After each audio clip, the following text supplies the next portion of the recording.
Le sujet pour le tutoriel d'aujourd'hui, ça va être les styles de calque dans Photoshop.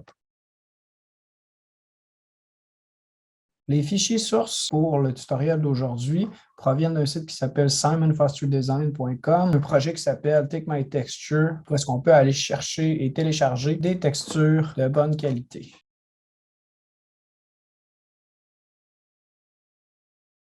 Pour le tutoriel d'aujourd'hui, avant de commencer avec les manipulations en tant que telles, je vais vous faire des petites explications de qu'est-ce que c'est un style de calque. Les styles de calque en anglais, ça s'appelle les layer styles. Leur particularité, c'est que c'est des effets qui sont appliqués sur les contours d'une forme ou d'une lettre. C'est souvent utilisé avec des textes, mais ce n'est pas exclusif au texte. Comme vous voyez ici, si on voit directement sur les contours du N, on a ce qu'on appelle une ombre portée ou un drop shadow qui est appliqué, donc directement à l'extérieur de la lettre ou directement à l'intérieur. Ici, on a ce qu'on appelle une ombre interne qui est appliquée. Puis directement à l'extérieur, on a un biseautage qui est appliqué. Donc, tout de suite à l'intérieur ou à l'extérieur. Ça, c'est la première chose à savoir. Si je viens voir un texte comme ça, l'effet va être appliqué sur les contours. Donc, directement ici. Pour que ça fonctionne, il faut avoir une couche alpha, c'est-à-dire une transparence. Donc, autour de mon cercle, c'est vide. Autour de mes lettres, c'est vide. Si j'avais une image comme celle-ci qui occupe tout l'espace, ben, ça ne fonctionnera pas parce que l'ombre portée va être à l'extérieur du document. Que je serais capable de m'en sortir peut-être avec une ombre interne, mais pas externe. Donc, c'est juste quelque chose à faire attention. Pour finir, ben, pour explorer de nouvelles polices, si vous n'êtes pas membre du Creative Cloud, vous pouvez toujours aller sur Google Fonts aussi. OK, fait qu'on va commencer. Je vais ouvrir ma texture que je suis allé chercher sur le site de Simon Foster. Ensuite de ça, je vais aller me créer un texte.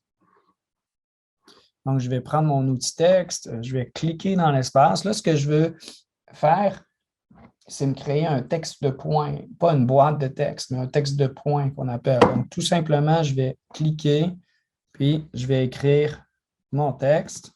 Puis, je veux essayer d'aller trouver une police qui est assez grande. Donc là, par défaut, ma police était un petit peu plus grande, mais ça se peut que vous, votre police soit d'une différente couleur, d'une différente taille, etc. Là.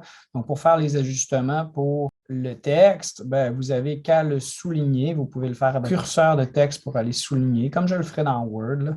Ou bien, un bon raccourci à connaître, c'est faire clic-clic ici sur la vignette puis aller faire les ajustements que vous avez besoin. Juste pour cette petite démonstration-là, je vous conseille de faire un texte qui est assez gros pour que vous puissiez le voir. Maintenant, mes styles de calque, où est-ce que ça se trouve? C'est sûr que je peux toujours trouver ça dans le menu calque, avec style de calque, mais généralement, les gens vont utiliser le petit icône qui se trouve en bas de mon interface, le petit FX. Ça, c'est l'icône pour les styles de calque. Je vais cliquer là-dessus, puis je vais avoir accès au même menu déroulant que vous avez vu.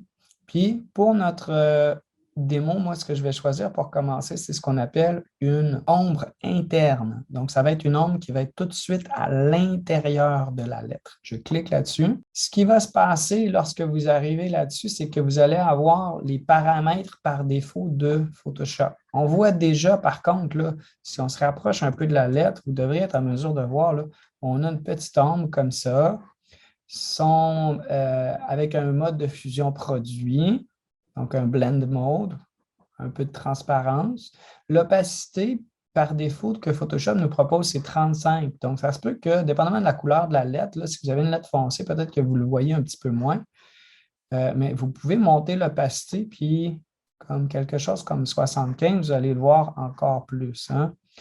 Ça, c'est avant, ça, c'est après. Ensuite de ça, on a d'autres options. On a l'angle de l'ombre, si tu veux. C'est un peu l'angle de l'éclairage. Donc, si on s'imaginait une lampe de poche là, qui éclairait la scène, l'ombre, elle tomberait ici si on éclairait à un angle de 30 degrés. C'est un peu ça. Fait qu'on peut jouer avec ce petit cadran-là pour changer l'angle. Puis, généralement, on va avoir quelque chose qui s'appelle utiliser l'éclairage global qui est coché. Ça, ce qui veut dire que si j'avais plusieurs textes avec des styles de calque, ben, on aurait la même lampe de poche qui éclairerait la scène. Généralement, ça, c'est coché par défaut, puis on va le laisser. Ensuite de ça, j'ai ce qu'on appelle la distance. C'est la distance de l'ombre avec le contour de la lettre. Donc, je peux aller complètement à côté si je voulais. Vous avez deux valeurs ensuite. J'ai taille et maigri, ou dans certains cas, ça s'appelle grossi, taille et grossi. Taille, ça fait la taille de l'ombre, donc vous voyez qu'elle devient plus grosse et plus diffuse. Puis maigri ou grossi, qu'est-ce que ça fait? Bien, ça travaille un peu ces deux réglages-là ensemble, parce que là, en ce moment, ce que vous voyez, c'est qu'à partir du contour de la lettre jusqu'au moment où est-ce qu'elle est complètement disparue, ben, l'ombre, elle devient de plus en plus diffuse. Si je mets mes gris à 100%, ce qui va se produire, c'est qu'à partir du contour de la lettre jusqu'à la fin de l'ombre, ben, on voit que ça a la même opacité. Donc, ça ne donne pas du tout le même style d'effet là, si j'ai 0 ou 100. OK? Moi, je vais laisser ça à 0. Là, je ne vous donne pas de valeur magique, il n'y a pas de chiffre qui va donner un résultat qui est beau dans toutes les situations. Hein? C'est à votre œil, à votre goût. Vous allez juger du résultat en observant ce que ça donne. Donc, c'est pour ça que j'ai un peu ma fenêtre sur le côté ici, là, parce que je veux voir qu'est-ce qui se passe à mon texte. J'ai quand même un petit aperçu ici, mais c'est mieux de regarder l'aperçu directement ici. Fait que je vois mon texte, je vois l'ombre interne, je vois ce que ça me donne, puis je suis capable de juger des réglages que je veux mettre. Le dernier que je vais regarder comme paramètre, c'est le bruit, ce qu'on a du noise.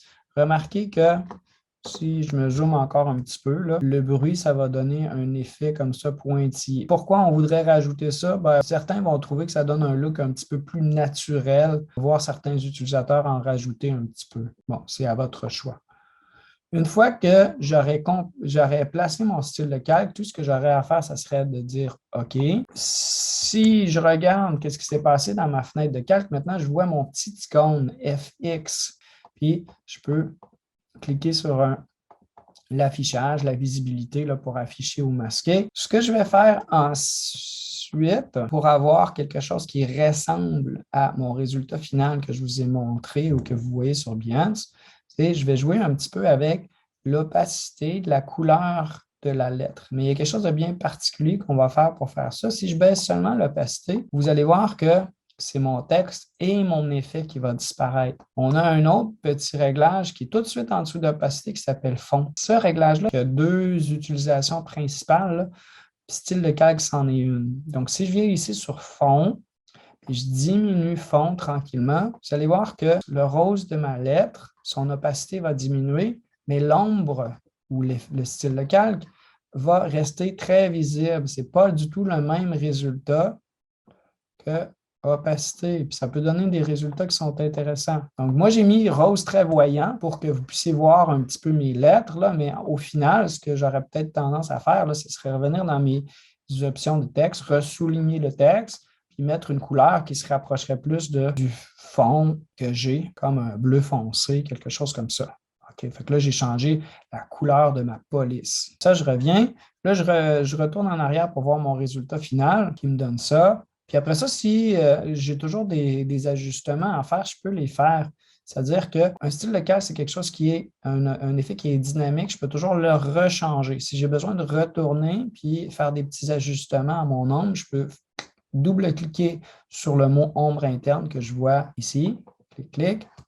Puis faire les ajustements, disons, pour la distance ou pour la taille. Question d'avoir un résultat qui est plus réussi. Là. Donc là, moi, ce que j'essaie de faire, c'est l'effet d'un texte qui est un petit peu creusé, si tu veux.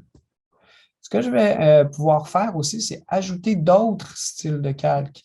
Le menu déroulant qu'on a vu tantôt, ben, ça se trouve être la partie ici de gauche. Ouais, ils sont tous disponibles ici. Puis les réglages, c'est la partie de droite. Moi, ce que je vais vouloir rajouter à ma petite composition ici, c'est ce qu'on appelle un biseautage estampage. Donc, je vais cliquer sur biseautage estampage ici pour l'ajouter. Puis ensuite, je vais cliquer sur les mots pour avoir dans la partie de droite les réglages. Le biseautage estampage, je vais juste restaurer les paramètres par défaut. C'est ce qu'on appelle un bevel emboss. Donc, ça fait quelque chose qui est embossé. Vous en avez, si on regarde les paramètres rapidement, là, vous en avez plusieurs styles. Vous avez un biseau interne, donc vous avez ensuite un biseau externe. Donc, tout de suite à l'intérieur de la lettre, tout de suite à l'extérieur de la lettre, vous avez des trucs comme des estampages où est-ce que j'aurais les deux, intérieur, extérieur, puis estampage oreiller. Avec la petite réalisation que j'ai ici, là, je suis allé à biseau externe, tout de suite à l'extérieur de la lettre. J'ai choisi ciselage marqué. Et au lieu que ça donne l'impression que c'est du haut, je suis allé du bas. Puisque l'ombre interne est en haut, l'ombre ici devrait être en haut aussi, c'est plus logique. Donc, ensuite de ça, les réglages comme la taille, on peut essayer puis voir ce que ça donne. Donc, il y a vraiment là, quelque chose en direct qui est en train de se passer. Donc, si on n'est pas sûr qu'est-ce que ça fait, un de ces réglages-là, on peut juste tout simplement l'essayer, voir comme la taille, qu'est-ce que ça donne, puis choisir en fonction de qu'est-ce que ça me donne ici dans ma composition. Le flou, je ne voudrais pas changer ça, évidemment, parce que j'ai choisi ciselage marqué pour justement qu'il n'y ait pas de flou. Fait que ça, je vais laisser ça à 0 pixel. L'angle est la même, c'est notre lampe de poche de tantôt. Je pourrais l'éloigner ou la rapprocher en plus de changer l'angle. Puis, vous avez, dans le cas des biseautages, vous avez des tons clairs puis des tons foncés. Donc, ça correspond au ton clair que j'ai ici puis au ton foncé que j'ai ici. Puis, chacun a un mode de fusion qui est approprié. Donc, produit, c'est pour les ombres, puis superposition, c'est pour les lumières, puis une opacité avec laquelle on peut jouer puis augmenter. Dans mon résultat, moi, je vais les mettre un petit peu plus visible. Une fois que je suis satisfait avec ce que j'ai fait, je peux dire OK. Puis là, j'ai l'impression que j'ai un texte avec un creux, qu'il y a une certaine épaisseur à cette espèce de plaque de métal-là. Donc, ça, c'est mon premier exemple. Je vais le mettre de côté. Je vais me créer un autre texte. Je vais l'appeler 2. Puis, cette fois-ci, on va essayer une ombre portée. Je vais cliquer sur mon calque, je vais faire FX, je vais cliquer sur ombre portée. Je vais aller voir un peu mes réglages d'ombre portée. Donc, je vais remettre les valeurs par défaut. L'ombre portée est tout de suite à l'extérieur de la lettre. On le voit ici. C'est discret parce que c'est 35% d'opacité à mon choix par défaut. Mais si je mets ça à 75 pour que ce soit un petit peu plus visible, puis je joue avec la distance, bien, vous allez voir, bien là, mon ombre, ah oui, elle apparaît. Donc, je vais l'ajuster à mon œil, à mon goût. En regardant mon document, je peux regarder la prévisualisation ici. Il n'y a pas de chiffre secret pour avoir toujours un bon résultat. C'est important de toujours observer ce qui se passe ici. Pour le moment, ça me paraît bien, mais ce que je veux vérifier aussi, c'est qu'est-ce qui va se passer quand je vais diminuer le fond. Je vais dire OK pour le moment. Je sais que je peux revenir à cette fenêtre-là à n'importe quel moment. Je vais dire OK. Je vais venir ici à fond, comme on a fait tantôt. Je vais baisser le fond, l'opacité du fond, donc la couleur de la lettre, je vais la diminuer. Puis là, ici, j'ai une meilleure idée du résultat que je suis en train de créer. Je vais revenir à mon ombre portée, puis je vais faire des petits ajustements au niveau de la taille de l'ombre puis la distance. Maintenant, je suis satisfait avec ce que j'ai. Et évidemment, je peux toujours repositionner. Fait que là, on a quelque chose de renfoncé, on a quelque chose avec un espèce de relief. Je pourrais appliquer un deuxième biseautage estampage interne au lieu de externe. Donc, si je reviens, on va l'essayer. Je vais faire biseau interne qui me donne ça. Je vais y aller avec le haut, changer la direction un peu. Bon, des petits ajustements comme ça pour me donner quelque chose qui va donner l'impression d'un relief ici. Je vais dire OK. Pour finir, je voulais juste vous mentionner que si jamais je faisais un autre calque de texte, je vais l'appeler 3 ici, puis je voulais copier ce style-là à un autre calque, un bon petit raccourci clavier à connaître, là, ça va être de cliquer sur le petit icône FX en enfonçant la touche Alt ou Option, et je vais glisser sur mon nouveau calque, le numéro 3. Je vais relâcher, puis là, ça va copier exactement le même style de calque. La seule chose qui est différente pour le moment, c'est que le fond de cette lettre-là n'avait pas été diminué, fait que je vais aller diminuer un petit peu comme ça, puis faire les derniers petits ajustements pour me donner le résultat suivant. Donc, pour aller plus loin, aller essayer, par exemple, les lueurs externes, lueurs internes. Il y a beaucoup de choses à explorer, tester avec vos propres images sources pour faire votre propre création avec les techniques.